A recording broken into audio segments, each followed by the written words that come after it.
Hey, good morning, guys. Ken at Tortoise Capital. This is the Foundation's Q&A check-in for Sunday morning, October 22nd, 2023. Replying to Dwight about which lesson that we're on. The This is like a graduate seminar of independent research. And really what we're doing is like kind of all checking in and seeing where we are and asking the question that is most burning on our mind. And so I'm not trying to keep everybody on a particular lesson. I want you to learn at your pace, and so wherever you are is where you are. And as you develop questions, just launch them into me by email, and then somebody else also has that question, even if they don't know it, and they need to hear what we say. And like most good things, like movie nights with family, or winning on the day of decision in the soccer match at MLS last night, and Sporting crushes Minnesota at home, and we play our way into the playoffs, and we have a playoff game on Wednesday. That's a good popcorn night. They were giving away free popcorn.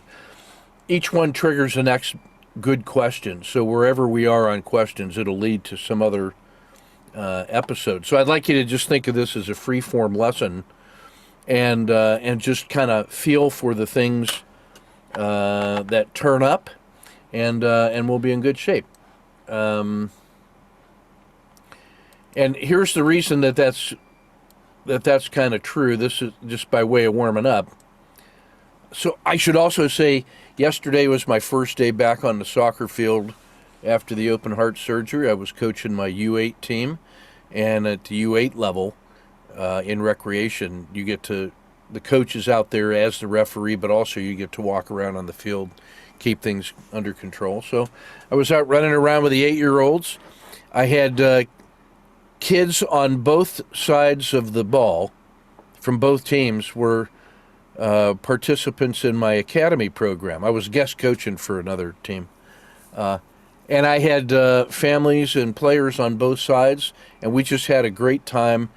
And I felt really, really good to be able to get back out there. So it was a good day for me, an important milestone. And that morning, I actually sneezed, and my chest did not explode with pain. It was an awesome day. My first pain-free sneeze since the surgery. I've sneezed 7 times since 1 August, and every one of them was extraordinary until yesterday. Then there was just like a dull throb, and it's like, oh, well, that was manageable. That was nice. I witnessed one of them in one of the nightly podcasts, one of Yeah, those sneezes. yeah. When that happened, I'll tell you what, man, it's like a flash of white light, and that's all you see.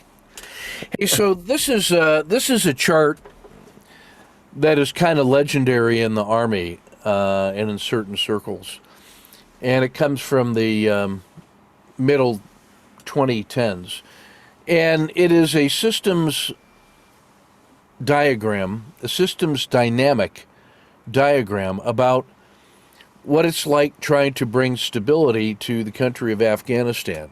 And COIN stands for counterinsurgency operations. And so that PA consulting group came in and worked with my old boss, Stan McChrystal, who was the commanding general. I knew him when he was Captain Stan McChrystal, and I was his second in command, his executive officer for 2 years in the 3rd Ranger Battalion. He hadn't changed a bit.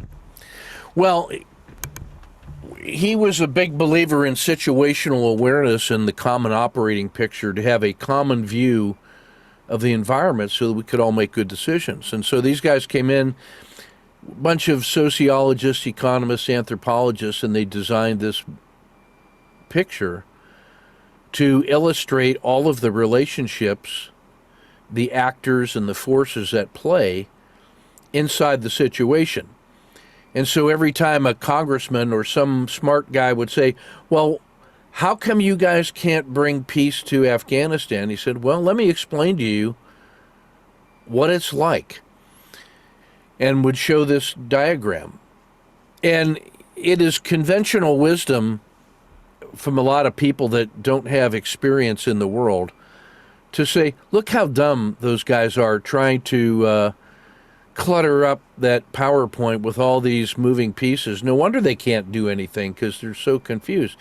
To which I would say, anybody that had been to Afghanistan or anybody who's tried to take on, civilizing the public or whatever to stop war, do you think that the world is less complicated or more complicated than that model that is illustrated on the slide?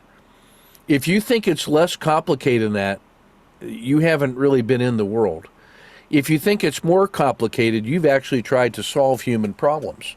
And one of the things that this shows is like a water balloon, that when you squeeze over here, it expands over there. And there's a lot of second and third order effects for any single one of those nodes where you might exert some power or influence and you're trying to turn the valve to more or less increase pressure. And then you get feedback loops and feed forward loops. And you have to sort your way through to imagine how this proposed change might actually work. Well, one of the things you quickly get to is you say, oh, well, I guess you can't really treat this as a simple arithmetic problem that has a correct answer all the time. Like, you can't solve this equation and come up with the right answer that is absolutely going to work. A lot of people who think that they have simple solutions to things haven't really experienced this kind of world. Well, McChrystal's famous quote was, once we could understand what this chart says, then we'd understand how to bring stability to Afghanistan. And he's actually kind of right. But one of the things that you have to learn is that there are certain categories of problems that cannot be computed clearly and definitively.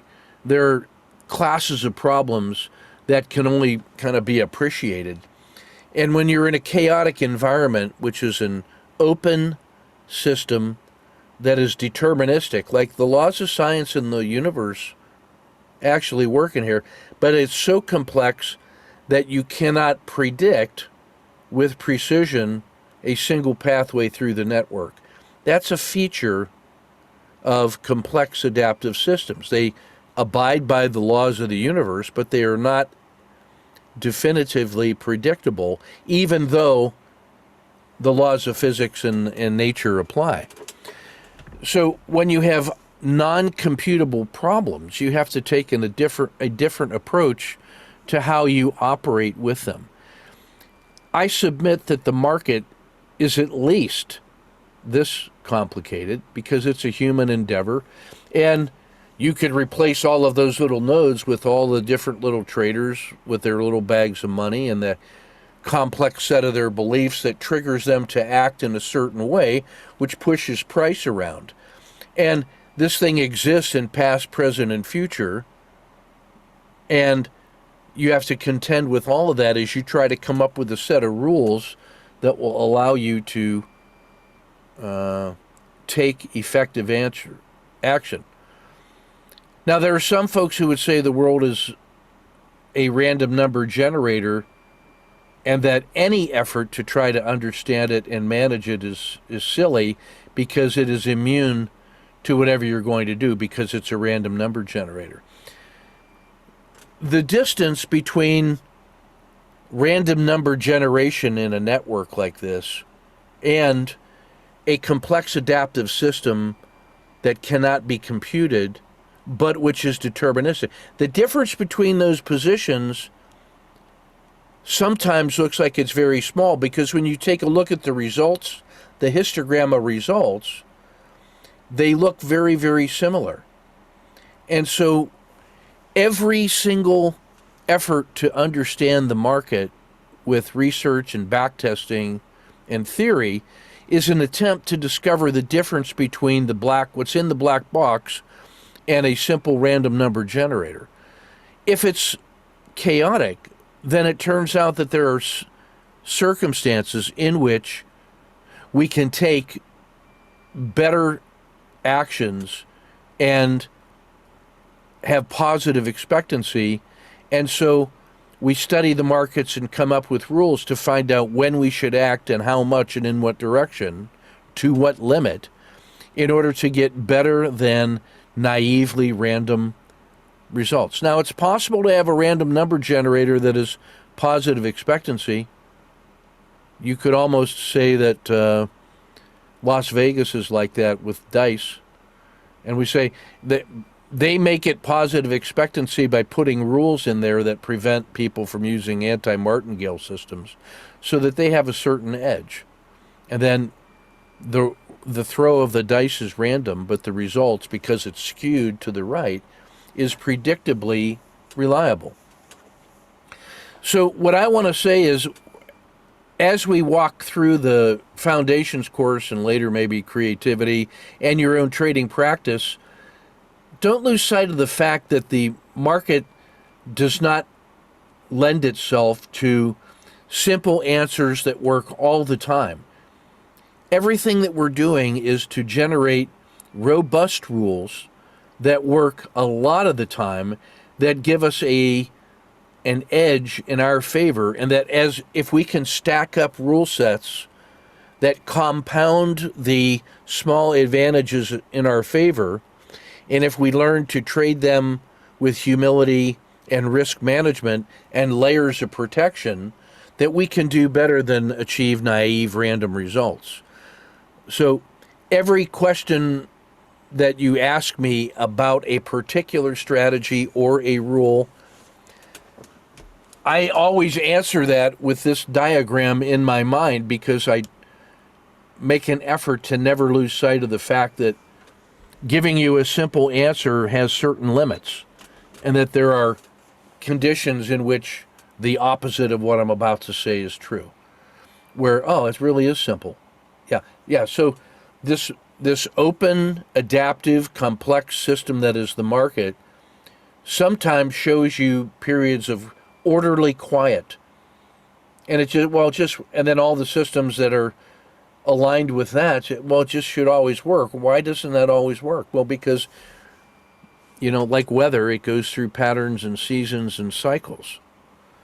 So if I were to describe, why did I say all that? Well, because I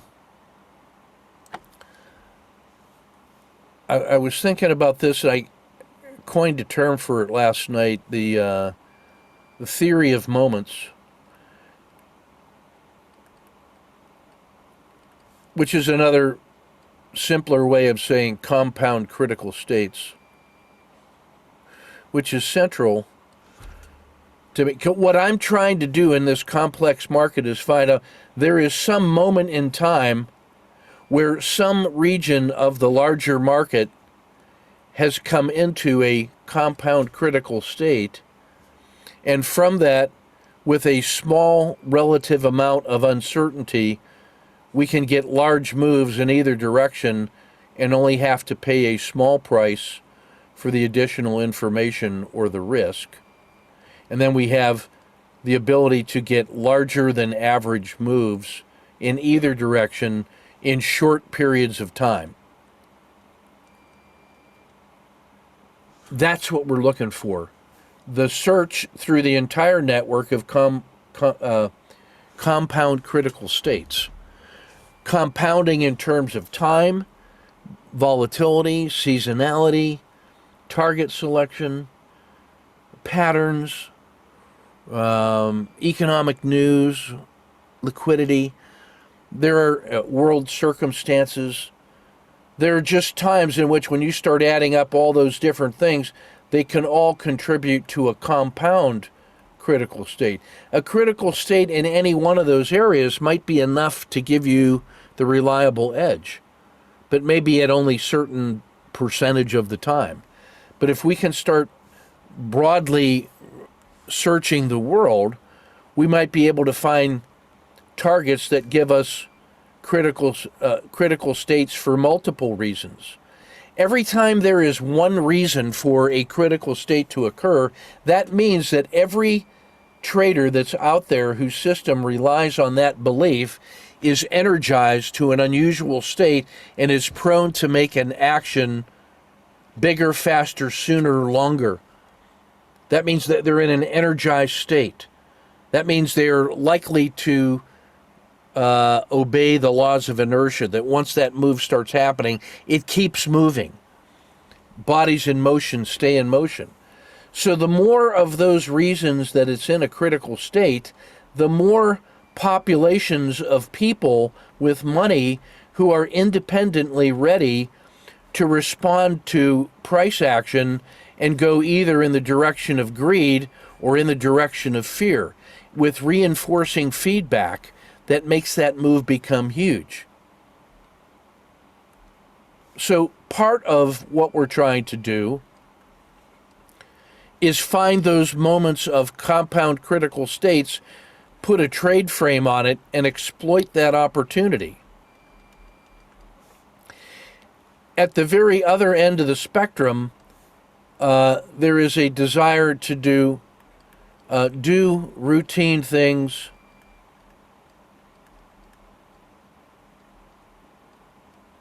routinely. If I was thinking about this as a herd of animals, and if I was thinking about going from the safety of a base camp, and I want to go to the land of milk and honey, LMH, and I'm going to treat that as a journey, it's because I think when I get to that new state, it's going to be worth all of the risk that I took to get there. And if it's a long journey to that new place, I also know that we're likely to go through different phases, whether that's geography or weather or enemy agents or whatever it may be, that we understand that this thing is going to go through phases and changes, and that things that maybe worked over here may not work over here because the weather changed, or we're in the mountains instead of the Great Plains. And so as we're proposing to go on that journey and we load up our wagon being pulled by these sturdy animals, it helps to have a collection of people with you that can provide collective security as we go, and have a range of skills that allow us to respond to contingencies as we go. There's strength in numbers if we work as a team. Well, let's suppose that going along with us, we've got all our cattle. The cattle are going with us, and we're going to live on the cattle as we go, and we are going to raise a herd when we get to the land of milk and honey so that our people may thrive. There are times when things are very quiet and prices just moving along in an orderly fashion, when there are no critical states at all. The herd is just slowly moving along, and the long-term buy and hold is working. And every little dip is an opportunity to reliably add to the position. Or if it went a little bit further, I might harvest one, and then when it comes back, I might use that extra money, and I get a slightly improved entry. And this is just like, herding cows. And it doesn't take much just to keep them moving gently, and off we go. Bullish quiet and bullish normal is kind of like that. But periodically on that journey, there are these compound critical states that happen. Oh, there's a forest fire. We have to cross a river. We are attacked by bandits. Wolves hit us. A tornado occurs. And the herd responds to that exogenous impact, and it runs hard in one way or the other. We know what it's like when that thing is stampeding. And the things that you do when the herd is moving along here are vastly different than what you have to do when you're in a compound critical state. And so we've got to be prepared for all of those contingencies. And so one of the things that we're always trying to do is gauge the mood of the herd. That's what our market classification system, I believe, does and should do, is trying to understand the difference between quiet, volatile, and normal. And that when things are very, very quiet, there's things that you can do to exploit that condition. And when it's very, very volatile, there's things that you can do to exploit that position and protect against disaster. And that we realize that different portions of the herd are in different conditions. Sometimes 90% of them are just moving along like this, and so you should use those long-term buy and hold reward relative strength in the usual way to take advantage of the fact that 90% of the herd's doing this. And then something for the 10% of the herd that went off and stampeded, there's opportunities that occur when you go get them and you protect them, and maybe they took you places that you never thought you'd go, and as you return to the herd, reversion to the mean, there's opportunities to make money in both directions. And that the period and frequency and magnitude of those excursions tells you something about the overall health of the herd. Like right now, we have about 10% of the herd is involved in routine cycling, the energy sector, which is at a peak, and 90% of the herd has just run amok and is unpredictable and unreliable. The routine ways of handling those things are no longer in play. So we need diversification in our systems. We need indicators that help us understand what the overall nature is, to help us find little moments of controlled chaos where we can operate inside that thing with safety, and that we can use asset allocation to decide how much money to put on any of those and try to achieve diversification in that way. So when you look at the Kata 2 challenge, what you are really doing is going very deep on a narrow set of rules that happens when the herd is in this kind of condition and it just had a strong upward move and has made an orderly pullback, and then has a measurably return to the primary trend, that there's an opportunity to buy that on a dip. And the K2 challenge is perfectly designed to catch things that are in this kind of a pattern, where we have a long, strong trend. We have brief moments of orderly pullbacks that were significant enough to buy on dips, and that we can identify targets which tend to be in that kind of style more often than other things. Things like DIA and EWZ, for instance. Well, there's other symbols that, like utilities, that the slope of their return is so small that the pullbacks are insignificant, except once for about every 18 years when they sell off really hard or something, and then you have a chance to buy utilities on deep sale. And this was because of some socioeconomic event that caused them to get smashed, and then you have a once-in-a-generation opportunity to buy them. Or it may be like energy, which does not give you this kind of orderly move.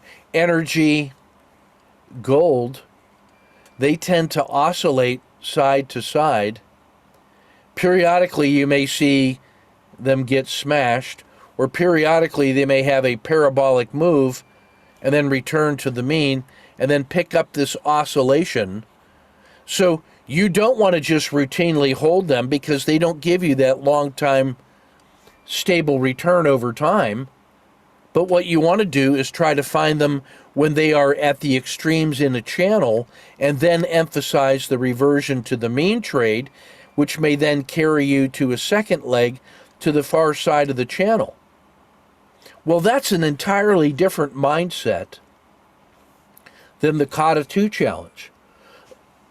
And that's entirely a different mindset than the Anderson regression line system, where there is some kind of crazy, chaotic move that occurred that took this thing 1, 2, 3 sigma, a Z3 excursion of extraordinary proportions, well through all previous support levels. And now this thing is out here and you don't know what to do. And you just say, well, it started to revert and it went from Z3 to Z2, Z minus 3 to Z minus 2, and I can manage that size of a risk. And if it just reverts to the mean, I have a 2R trade if I get to Z0, and it might overshoot 1 or 2 standard deviations. That's a different mindset than routine channeling and different than buy strength on a dip.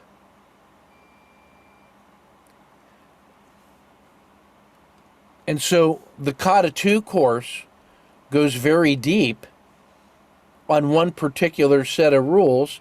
It teaches you something about mastering one pattern, but the Foundations course gives you the tools to consider the width of the market so that you can start adding systems where you can go reliably deep for an advantage. So learning how to go deep on one system, you cannot get when you are trying to be wide. If you only go selective, you only go deep on one system, then you are limited to those conditions that favor that depth.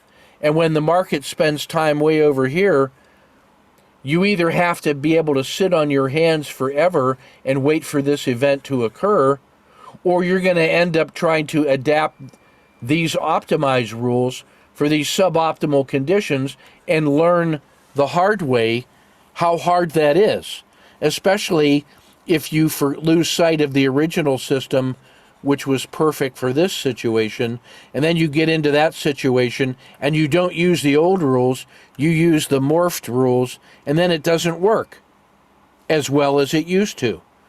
And so that can be, you could feel like you're a tumbleweed in the prairie just getting blown around. So I want you to recognize that our urgency in answering and asking all these questions is related to this challenge of when the herd is orderly and quiet, and at the other end of the spectrum when we're in a compound critical state. Sometimes that compound critical state is just one small part of the market, and everything else is very orderly. Other times, the entire market itself is in a compound critical state, like it is right exactly now. Right exactly now, the market entirely compound critical state. How can I say that? I can say that because in the matrix of bull, sideways, quiet, and then, or bear, excuse me, and then volatile, normal, and quiet, it is in sideways volatile, in which there is an equally likely probability of bullish or bearish moves of large magnitude with no follow-through. That is the maximum definition of pure chaos. Because remember, if we were formally in a bear, we actually could favor systems that have a directional bias to the downside, because you're going to get more bearish moves even if it's volatile, normal, or quiet, you're going to get more reliable downward moves. So and then in in bullish moves and in sideways quiet moves, you have a reliable bullish bias in which those four market states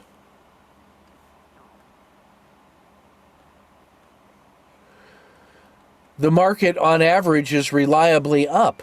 So that's a case where you want to buy on dips and long-term buy and hold. You want to buy on dips and you want to reinforce success in these conditions.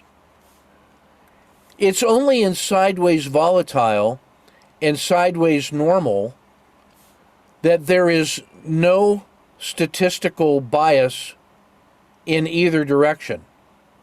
And then the normal moves in sideways normal occur, and then in sideways volatile, you get double or triple the size of those daily moves or directional moves.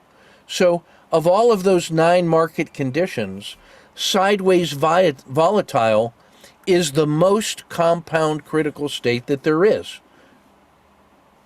as measured by proximity to the 200-day moving average. And when we are in a boundary of 2% of that, we are in a sideways move. And then everybody who knows that north of the 200-day moving average is positive, they want to buy because I can get all the way up to a plus 24% move in SPY, which is the furthest stretch price has ever made from the 200-day moving average in the history of the index. Plus 24% is the largest stretch away from the 200 period moving average ever recorded in the S&P. And up until 2001, or no, 2003, March 9th, 2003, from 2001 to March 9th, 2003, the S&P lost 65% or some crazy number. Up until that point, the greatest stretch away from the 200-day moving average was minus 20%. The distance from the current 200-day moving average, not from the all-time high, but when that thing started selling off, the 200 period average started rolling over and declining. And then price collapsed further. Up until that internet bubble, the worst was 20% in the previous 30 years. Not all time, but in the memory of every market participant. So there were a bunch of guys who had studied that and developed rules from back testing which said, hey, when the market sells off 10%, you could start buying a half a position because most of the time, 7 times out of 10, that thing will return to the previous high pretty fast, and you can buy on dips. But if it ever got to 20% off, you could buy the other half because that was the worst it had ever gotten, and now you're going to get an amazing price. And then if you had bought this and bought that, you're going to get an average weighted price of this, and when you get back up here, everything will be fine. And when that market went to 25 and 30% sell-off, they said, holy smokes, this is a one-time worst case ever. Let's go borrow a bunch of money with leverage and take on an additional position, and look how amazing this is going to be. And then the rest of the market collapsed and they all got exploded. So 4 times since 2003, we've had the case where the market itself has sold off much more than that. So now the compound critical state we're in is the upside stretch from the 200-day moving average is still 24% potential. And the downside is like 65%. And you could take that in three sets, 20, 40, 65, and you could say the alert at 10 or even 5 now suddenly gives you shades of a calibrated way to estimate fear. So why do I say the market itself is in a compound critical state? Well, because we had a plus 8% gain after this most recent sell-off, and we're now back to exactly zero to the 200-day moving average. So this last little stretch was leg 1, and it didn't get leg 2 and leg 3 up to plus 24%. It came all the way back to here. So simply on the basis of the entire last favorable move of speculators has evaporated and come back to the zero line to the 200-day moving average. So there's two populations that are energized by this. The people that bought and made money, and then the people that sold and made money. And then there's the population of guys who both bought and sold. So you get three populations of guys. And you have the long-term buy and holders who are now motivated to buy it because it's at the historical zero line, so they want to buy it. But then you have all the guys who want to short it because they look at the size of the previous move down. So you got all of those people, plus you have all the people that look at measures of volatility who find, independent of where price is, the volatility of the market is large compared to the last 200 days. Doesn't matter that it's bull or sideways or bear. Just on a volatility basis alone, you have all of those volatility players. And they are of two minds. There are some guys who say volatility is so large that it can only get larger.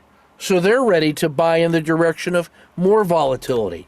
And then you have all the guys who say, no, volatility is large to such an extent that it must begin to decay, and so they start fading volatility. Both of those populations of guys are adding money into the mix. So and then everybody else who's got their own little goddamn rules and whatever that are getting triggered. All of those people are in a market that, by our measure, is sideways volatile. It very rarely goes into that condition, and it doesn't stay there very long, but when it does, it makes huge initial moves, and sometimes those things keep going, leg 1, leg 2, leg 3 down, and sometimes they go leg 1 down, and then leg 1, 2, and 3 up, like fake 1, go 2, and sometimes it just goes right away. And sometimes it goes up and then fades the other way large. Which one of those is going to happen, Ken?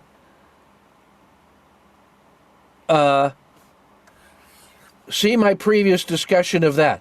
I don't care which way it goes as long as it goes, because I know in my tiny little acorn brain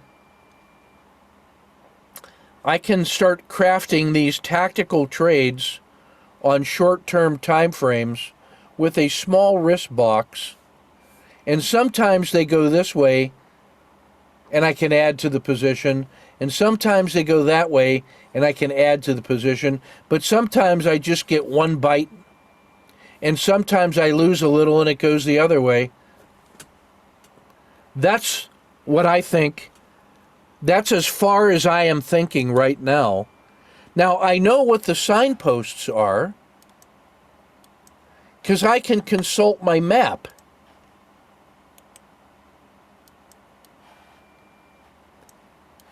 And I can take those basic historical norms and I can just construct these little time frames, and that as I start going out through time, measured by days, weeks, I know what the size of those Z1 normal moves are and Z2 moves. And then if I get a Z2 move plus another Z2 move, it starts looking like this. But I'm going to just take this in terms of thin sliced. I'm not trying to predict which way that thing is going to go. I'm taking the shortest time frame that I can manage and just try to build trade frames that are reliable, and I'm trying to put those gains in the wagon going that way, that as I make a little win over in here, and it's all I could take anyway, put that into my wagon, and then I got to do things to protect the wagon against what looked like a little thunderstorm has now become a tornado, and I don't want that tornado to blow away my wagon train. I got to know when to, see what I mean? So, sideways volatile is a really special case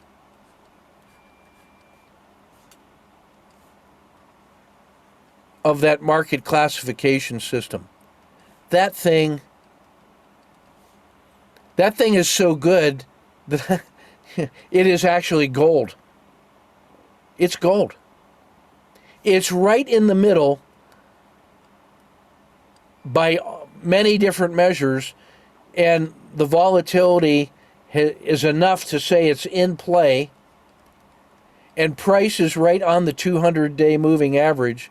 So everybody in the world, if there's only one thing that they know, it's that the 200-day moving average is important. So they ought to do something. And depending on somebody else's opinion that they read, that they're persuaded by. Why are they persuaded by other people's opinion? If you took a look at 100 traders and you wondered what percentage of them are original thinkers and how many of them are opinion followers, by taking their expertise from gurus, what percentage of people would you say are original thinkers? And what percentage, and if they're original thinkers, that they're also good at it? If you took a look at the population of original thinkers, and then you say, what percentage are good? It is well to remember Sturgeon's law.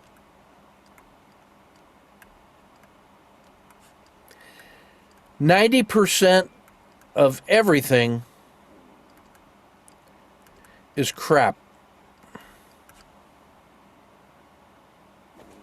It just is. You know why? Because evolution dictates that. Evolution has optimized the world into a bunch of carnivorous, meat-eating sons of bitches that are preying on it. They are so optimized for their little ecosystem that there is no place in the world that you can go to where there's not somebody in the food chain that is optimized for that environment better than you. Guaranteed. And so we spend our life as these little monkeys on the plane going down here and say, oh shit, lions, quick, get over here. Oh, climb up that tree. Oh shit, leopards, climb trees. Run across the river. Oh shit, crocodiles in the river. Oh shit, there's a warring tribe. So we are going from place to place, until we get to one little spot where for a moment, just for a moment, nothing is eating us alive, and we say, quick, build some walls and protect that thing and grow some crops and raise the cattle and have oh crap, there's all these guys that are coming. Negotiate with them. Oh crap, see if we can beat them. Hey, maybe we can persuade them that it's better to build another little walled city adjacent. You stay on your side and by the other side of the river, and we'll try to conduct some trade, and maybe we can organize and peacefully coexist. That is the only hope for humanity. Oh shit, let's give them nuclear weapons. Now everything is bad. So my point is that there's all these places where you are not optimized, and there's something in there that is more optimized. And just because you don't see it, that's how optimized they are, is because you can't see the risk that they represent, because they learned how to hide the risk, and then they learn how to take advantage of these large herds. Well, let's go back to our 100 traders. What percentage of them are original thinkers? And then what percentage of them are any good? So if 10% of them are original thinkers, that means 90 of them are following a guru. Now, of the original thinkers, how many of them are any good?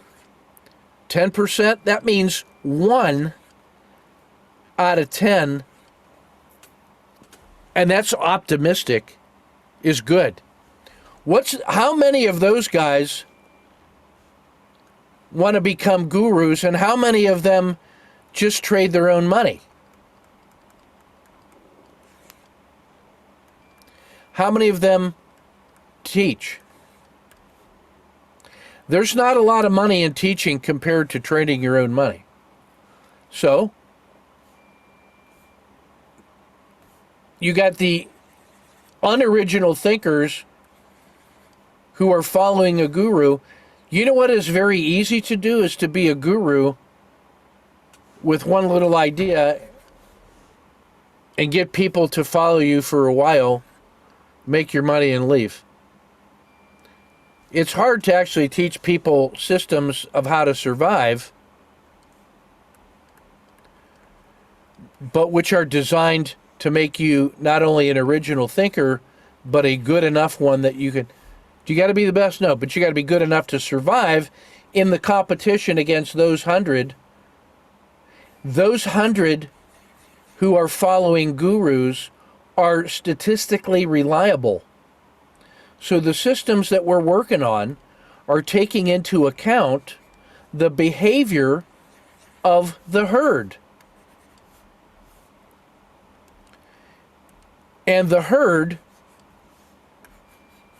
has about 3 different conditions. It is resting, it is stampeding, and it is walking. Most of the time, it is walking. A sixth of the time, it is resting. A sixth of the time, it is stampeding. And sometimes it's just milling around and getting ready to walk and, whatever. But, I mean, sleeping. Stone cold asleep. Deep REM sleep.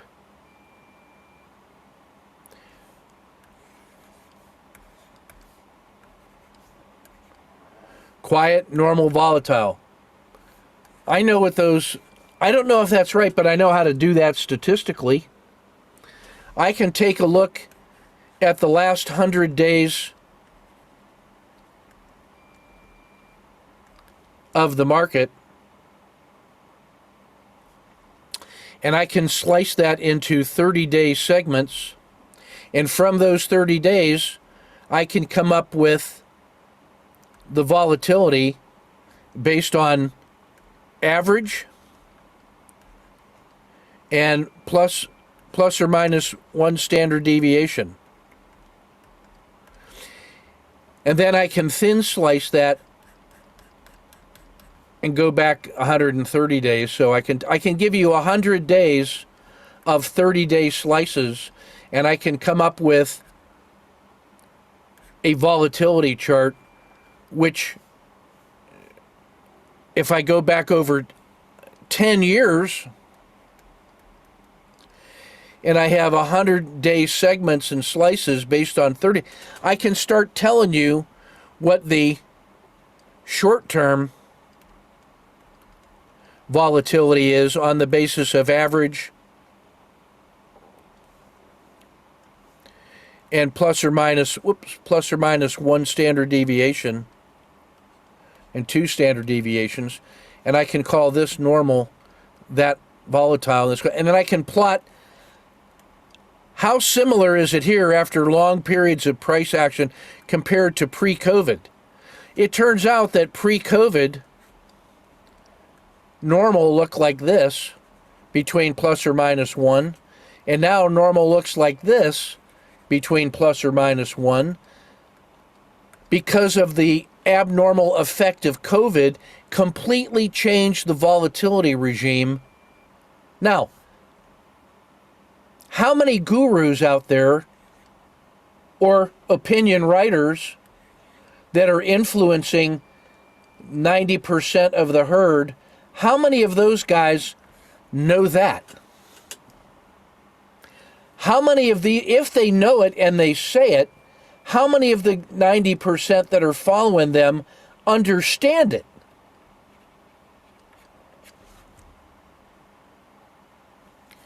So maybe this guy is just telling you signals, what to do. Maybe this guy is teaching you something and you're trying to learn because you're trying to be an independent thinker. What if you're an independent thinker who is sampling many different gurus and then trying to integrate all of those gurus into your own little meta system? That's not stupid, but that is a skill that's just as hard as trying to find one big idea, optimize it, and then tell somebody. Integrating multiple systems is as hard or harder than trying to find one good idea, because you got to figure out how to blend a bunch of good ideas. That's hard. But one of the advantages is as you look at different parts of the world market model, sometimes there's a compound critical state over here, and sometimes that thing starts infecting other things. And now suddenly it's 40-60. Do you see where I'm heading with that? If I take the world market model and say, this is the US and that's the globals, and these guys are all, hey, awesome, bullish, and looking good, and these guys are all bearish and looking bad, you're entitled to say, hey, we probably ought to just concentrate on the US. And you don't even have to be short these guys. You could just reduce your exposure between normal and zero, and you'd be gaining an advantage. And maybe you take that extra money and put it in here, or maybe you just put it in cash. And then maybe you find the thing, hey, it's the large caps that are really good, and the small caps suck. So if I emphasize U.S. large cap, well, that's been really good until last week. And the fact that we are in sideways volatile says we're in a transition state in the larger global market. and that we are a lot closer to this stampede than we are to resting. What would it look like if we were resting? Well, 10 out of the 10 would be greater than their 4-month moving average, and the volatility would be quiet, and everything is quietly going up together. I know what to do that. I'm like when the herd is resting and just quietly walking along. Sometimes one or more sector gets better. Okay, so they're moving faster. They're not just walking, they're jogging. Or they're moving well, but they're not running. Sometimes they start running, but cows don't run very long until they figure out, oh, there's no real threat, then they walk. But sometimes they just go. So we're somewhere out in here.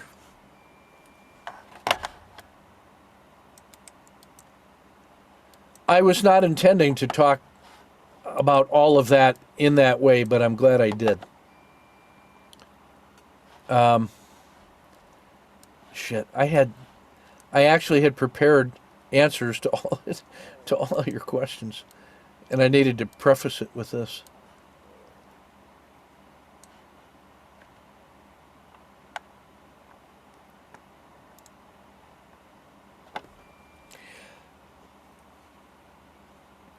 How do we look at the PSAR any tip? Yes, the PSAR, like I said last week, well, the PSAR is the most important thing I look at for support and resistance. So I look at that thing first. What is the direction of the trend? How big is the box? When does it break out? When does it collapse? If I take this entry, which I should, then trail it with the PSAR, and when the PSAR breaks above your initial entry, just realize what happened. The amount of noise that you said was manageable, it just got out of the noise sector. So this was actually a signal that the long side of the trade might actually have some legs. So as you start getting close, at some point you might have had a move that moved enough in your favor that you could just jump it to there and not wait for the PSAR to get you to no lose plus dinner for two, but you could look to take advantage of the local price situation and lock it in. How do you do that? You do that by knowing where your average trade is, or 0.5 execution risk. Until your average trade, your average win is better, when that thing gets to 0.5, jump it to no lose plus dinner for two until the PSAR catches up, and then take the PSAR. And then as you look at second and third legs, and the PSAR is limited on how far it can move up, price can move faster than the PSAR can adjust. You might just decide, as you look at the threes, you look at the skin of the dragon, the spine of the dragon, and the lower skin, you might decide that instead of trailing it with the PSAR, you might go to the lower skin, the spine, or the upper skin. And once you do, stay with it. Don't trade down. When you get to 2R, use the upper skin of the dragon, and then you have the dragon exit, as I have been showing on the nightly podcast. That's how I use it. And if I had to put it in rules, that's what I would say. This is reasonable. After action reviews, how should you do it?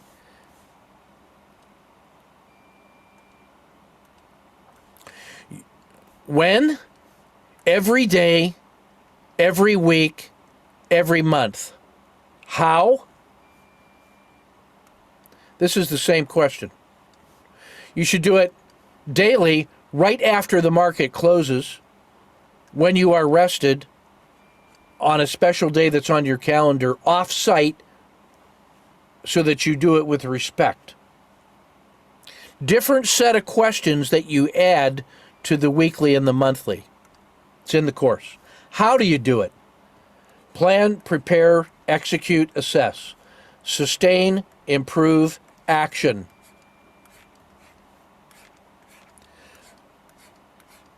You do it by phase. The things that are good, the things that were bad, the commitment that you're going to make to fix it. Fill that chart out, and then pick 2 to 3 every day to get better on, and then review the weekly actions. And did you follow through? Are you using the assessment plan to get better? And then put that in your learning journal, which is the assessment, and that's what you do weekly. Am I following through on my daily AARs? And then monthly, am I following through on the weekly and the dailies? Quarterly, check in with your accountability partner or me, and then semi-annually or annually, prepare a research week presentation and do it in public. And then that will earn you your black belt. That's how you do it.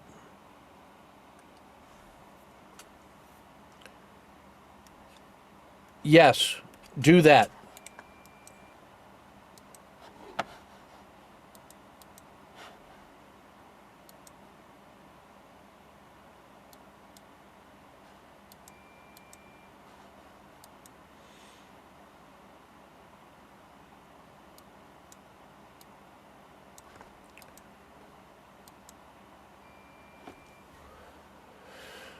I think this was Joe. Regarding the sniper trades. The stated risk box is the distance between the PSAR flips. Correct. The sample charts look like they're using either an R6 or an R10 when the PSAR is extra wide due to gappy behavior. That is correct. Is there a standard rule? Use the lesser of. Normally that PSAR flip is really close to the R10. Perfect. You use them both. It's the same thing. If the PSAR flip looks like this, but the R10 looks like that, then this is so quiet. This is amazing, because I'm going to position size off of that, and my position size is going to be relatively large, but I'm going to execute off of that. Or you could say, no, that's still too large. I'm always going to just use the larger. I'm still going to execute off of here because that's the actual signal, but I've decided that I'm going to position size off the R10 because I can't stand how big that's going to get. That's a conservative approach. That works. You decide. That is your risk tolerance. The John Bollinger interview. What elements of extended hours do I consider? None unless I'm trading it. And then I trade it like it's just a regular time frame. All of the elements integrate into the gap. That's what I consider. The market is going to open here.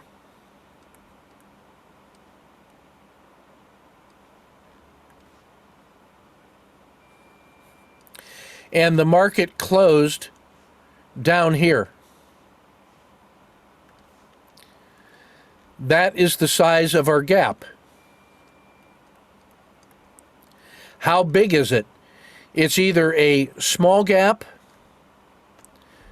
less than 1 gap stat, or it is a large gap, greater than 1 gap stat. If it's greater than 1 gap stat, it is ideal for intraday trading. If it is less,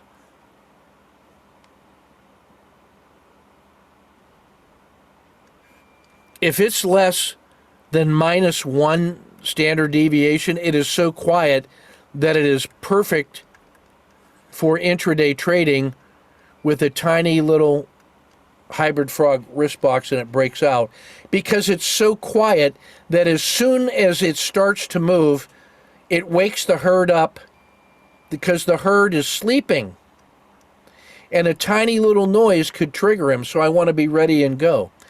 But if it's a large gap stat, then they are already stampeding and they're in play. And when it opens here, the tiniest little gaps, the tiniest little wrist box, it's either going to continue to stampede or it's going to reverse all the way back to the close.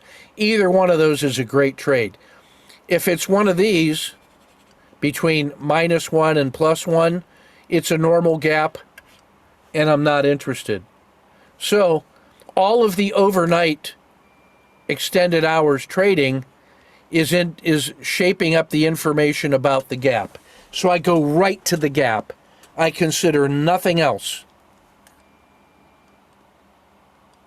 Check or hold.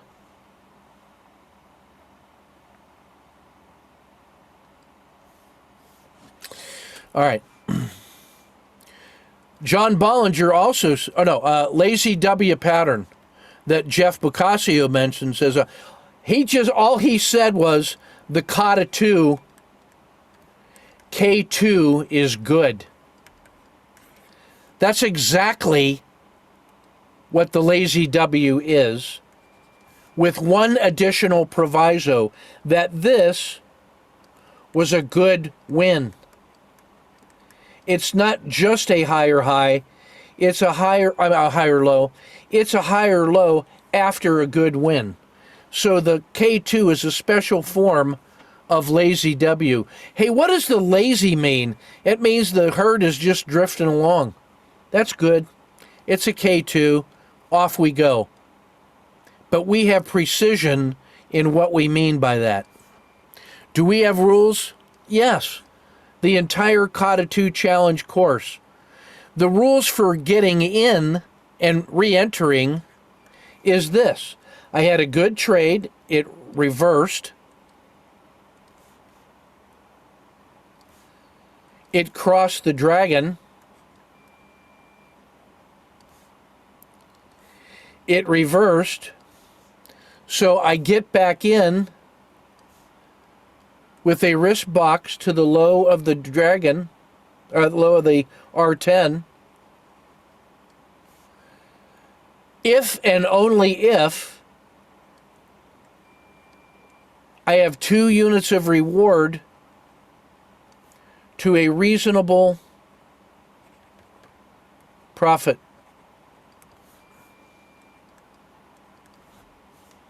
The confirmation occurs when the previous R10 peak, it keeps going. It does not come back into the channel. Because remember, we're executing off the top of the dragon, and there is some small but measurable distance between those two.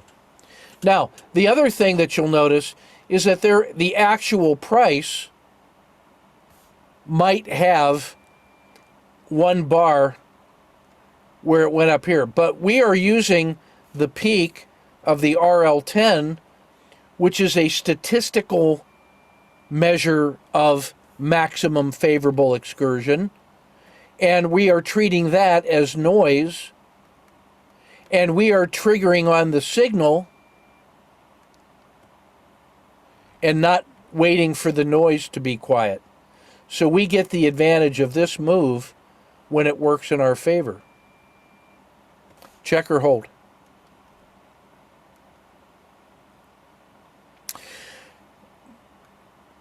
Re-entry is the key to sanity? Yes. Bollinger said, make a lot of money when the market becomes overbought, compound critical state, and then stays that way for a long time. So, oversold, SSC, it works, COTA 2s forever. That will look like eventually bull quiet, continuously overbought, and you just keep hitting it with COTA 2s. That's what Bollinger said. That's what we're doing. Compound critical state, long term, it's still slightly favorable. Every one of those populations just got murdered. And they either want to buy on dips or they're ready to go to the dark side.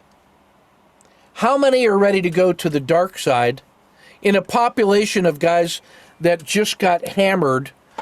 What percentage of them are buy on dip and which percentage go to the dark side?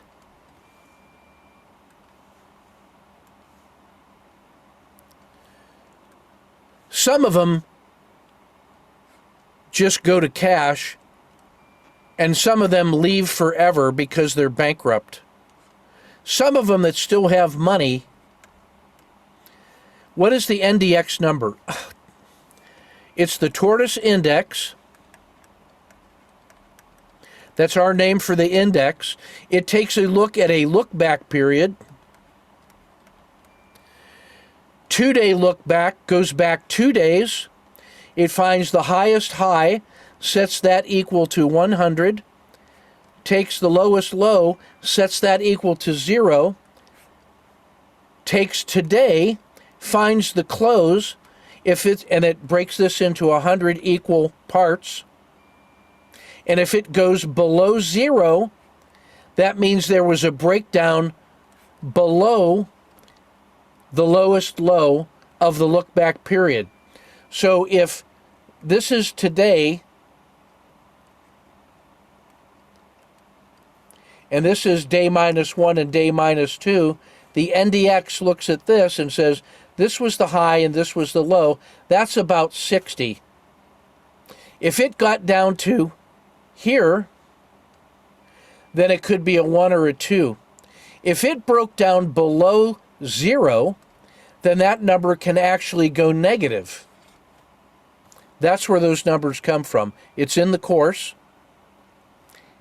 That's important.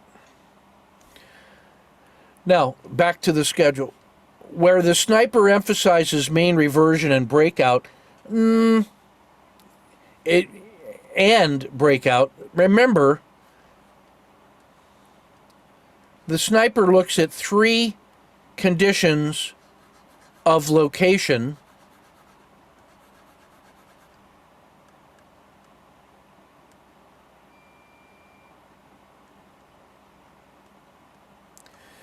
$90 to $100,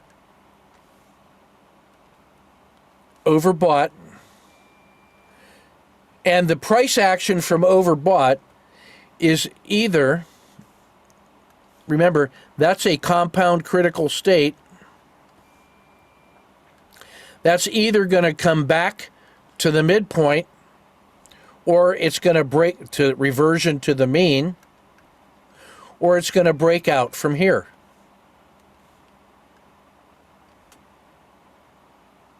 That's exactly the same thing as here and here.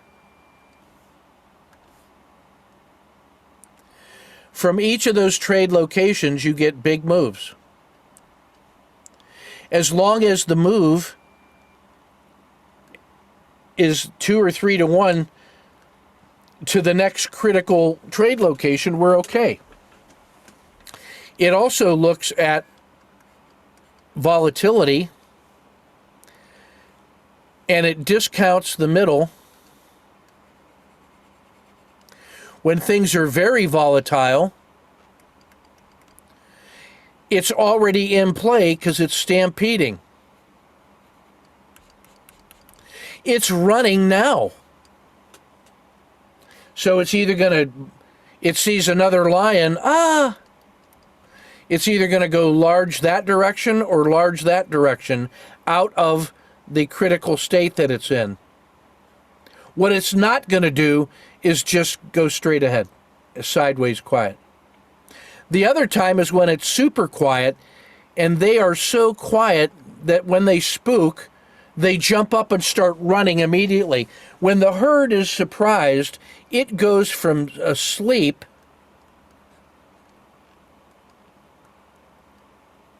loud, sudden noise, it goes to stampede instantly when you get woken up out of a deep sleep.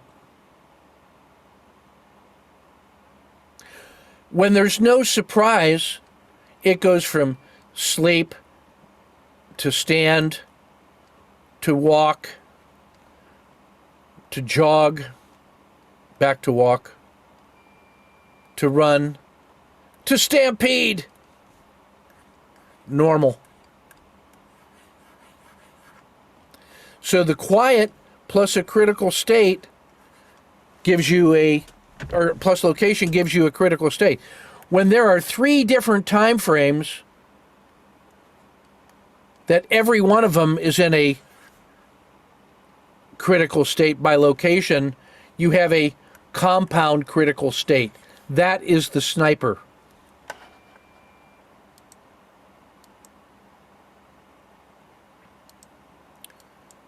Now, thinking out loud, this is essential. These are so good. Should we just not waste time on momentum trends? I want you to think about a Godzilla trade that started off here and made little jumps like this, and now is no longer Godzilla, but is now overbought. And I want you to think about the last 5 bars look like this.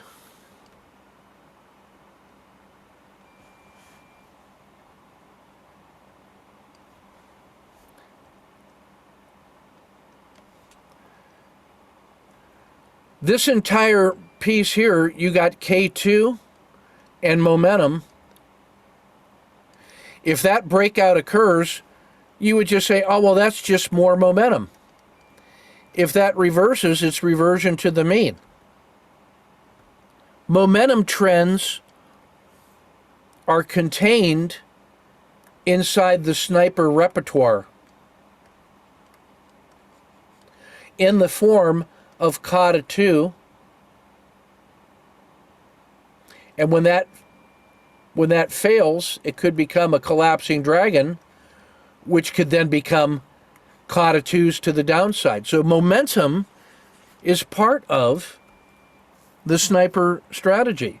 Once that herd starts moving, you can pick them off. These are the laggards. These are the leaders. The leaders start resting. You could shoot at the exhausted leaders, or you could shoot at the laggards that are going to come join and rest. And when they're all resting there, you might start looking for the first one that leaves and start shooting him or whatever.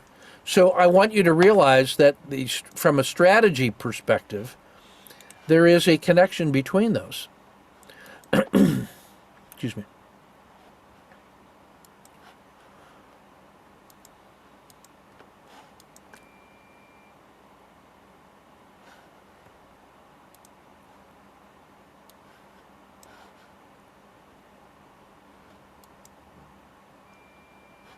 Yeah, you'll see this flashcard somewhere in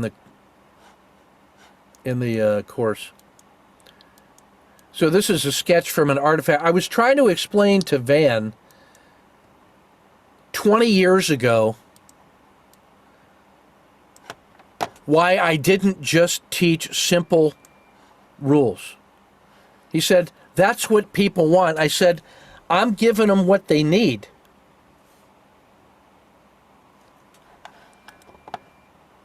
That the foundations course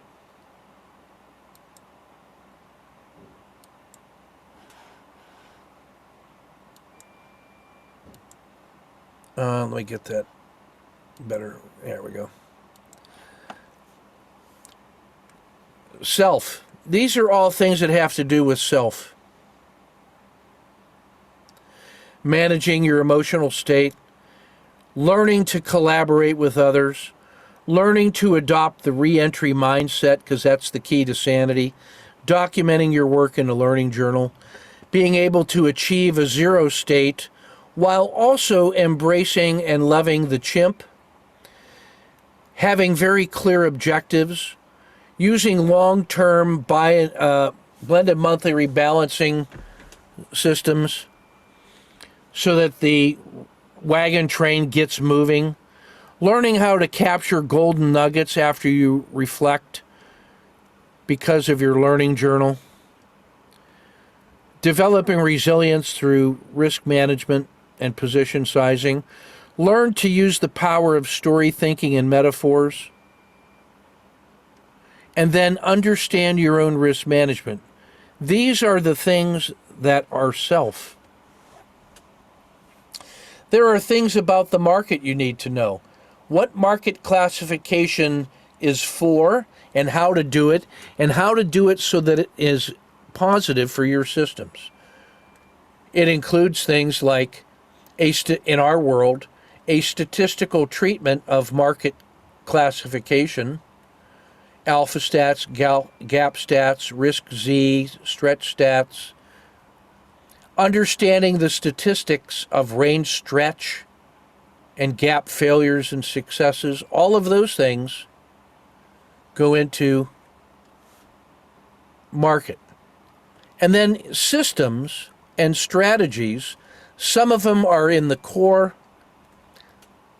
longer term systems like ETF2, asset allocation, BMR, RLCO on weekly and 3-day, 9-day, RLFF for daily, 3-day, and 9-day, relative strength momentum systems like ETF2. Those are all the core strategies. And then there are swing strategies like the mechanical systems, channeling overreaction, 5DD, washout, triple screen, 551W. And then the first and second generation of RLCO, max pain range compression, auto framer, sniper. And then there are intraday systems like that use relative strength, RLFF, RLCO, frogs, ready, fire, aim, understanding high and low of the day, how to scale trades overnight, use the logic chain to find what's working. Now, I drew this picture for Van almost 20 years ago. I would add RLCO Generation 1 and 2, the Sniper, SSC, K2, CD, Owl, Generation 2, techniques of integrating them. And then I would add this other group. There are techniques from the Foundations course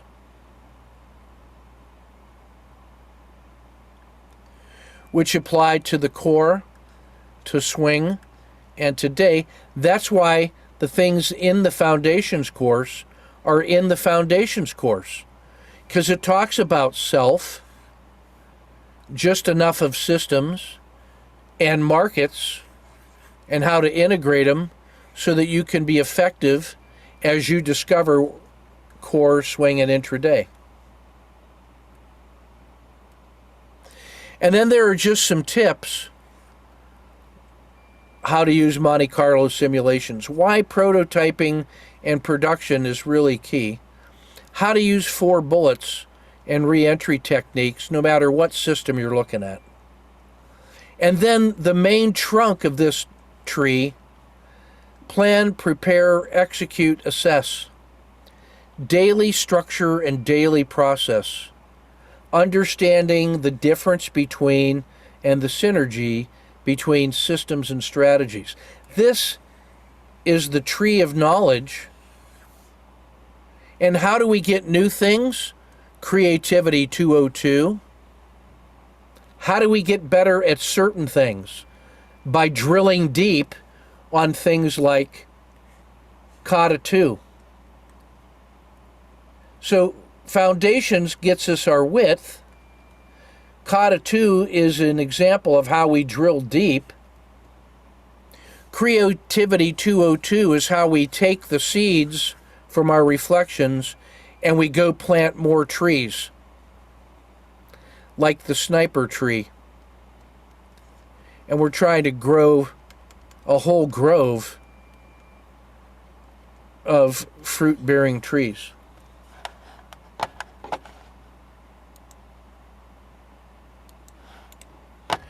And we learn so that we can document and share as we go.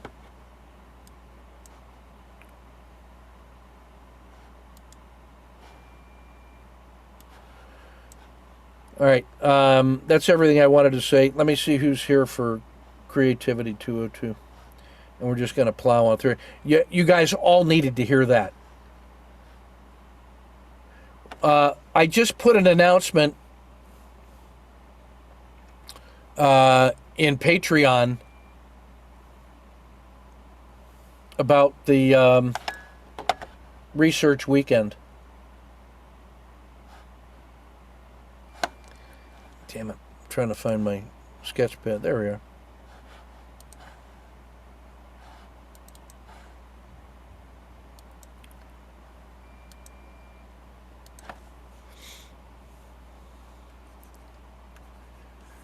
Research Weekend 2023.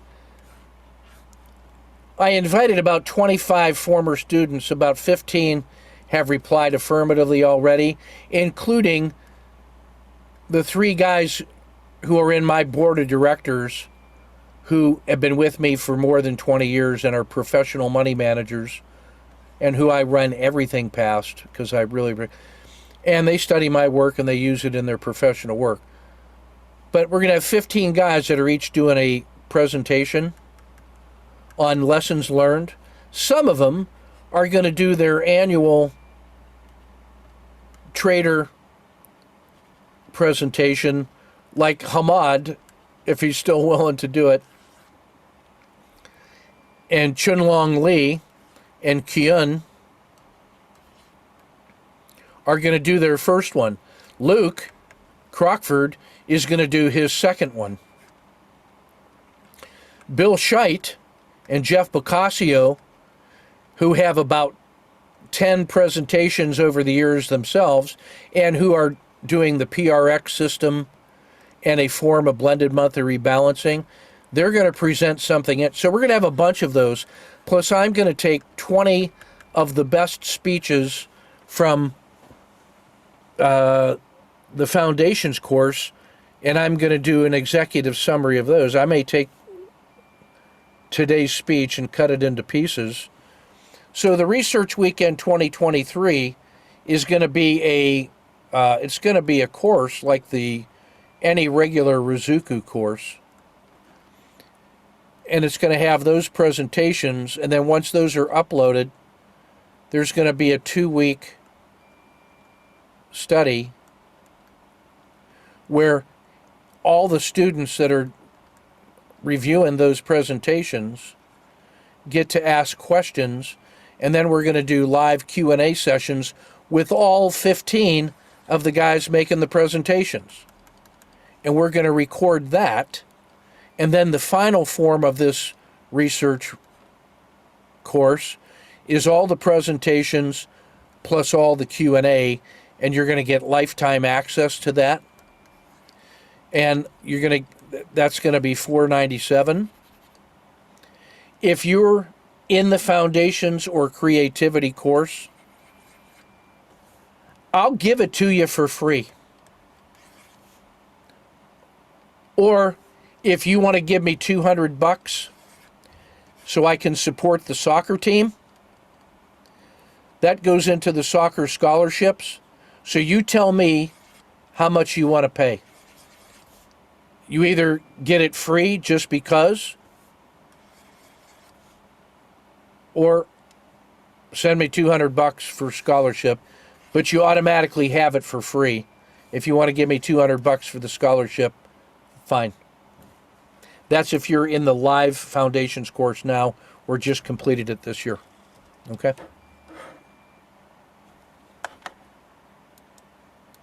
All right, that's everything I want to say for this. I'm gonna be back literally in 2 minutes for Creativity 202. And I'm sorry I went over, but I felt like there was a lot of important stuff that needed to be said.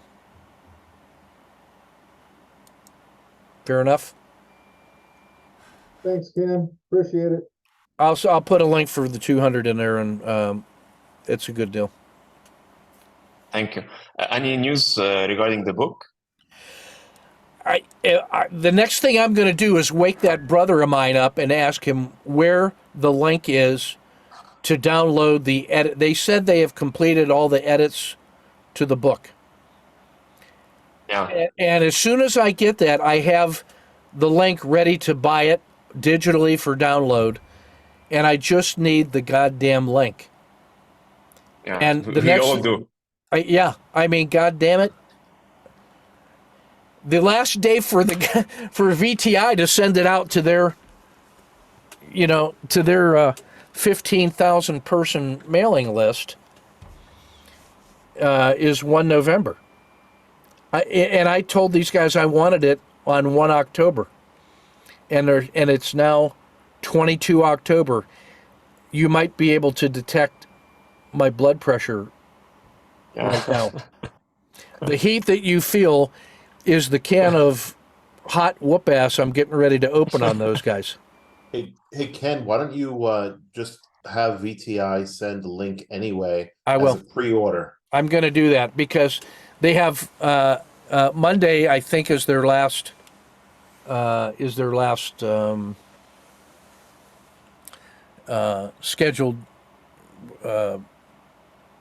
podcast with Bill Scheidt. So I'm either going to have the actual link today with the book, or that is going to be the pre-order link, and they will get it as soon as I get it.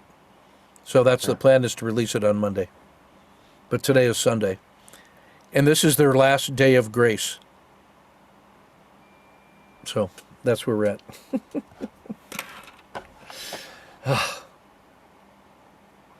I have been telling them,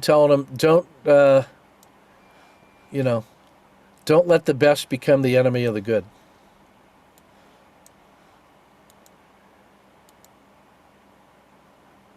So we'll see. All right, that's everything I got for right now. I just saw your note, Mark. I'll cover that in the next nightly podcast, I think. But from a distance, I can already feel that it's looking pretty good. Oh, there we are. Hang on. So if you don't mind, I will just do it now. Easy. Here's the two things that I can check right away.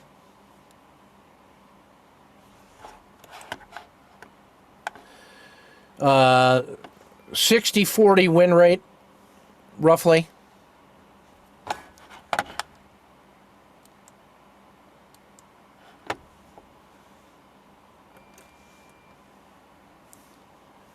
Come on, pen. 60-40 win rate, and it pays 6 to 5. So the difference between 6 to 5, that covers the cost of trading. And then that's a 3 to 2 win rate that pays 1 to 1. How often do you want to? That's already better than Las Vegas house odds. And no loss is worse than -1. We just got to work on getting you some fat tails. Yeah, my exit strategy. That's it. I've been listening to the podcast where you were telling me that I'm Yep. leaving a lot on the table. So I'm gonna use either the skin of the dragon or the spine of the dragon. Yeah. I'm gonna Yeah. check my sample set and see which would I have already, acted I already better. knew that your histogram looked like that because I remember all the trades you do and I can see the Yeah. trends. But there's something about seeing it in the production schedule and the scatter plot that tells you you're consistent through time. Nothing worse than -1. Normal distribution that is positive expectancy. And the only thing we need to add is criteria 3, fat right tails. And you're going to get that by capturing some of those abnormal games. Don't be wasteful. Done in one. Yeah. Well done.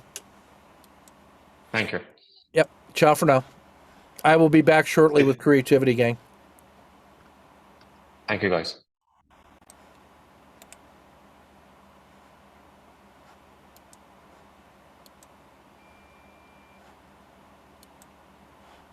Thank you.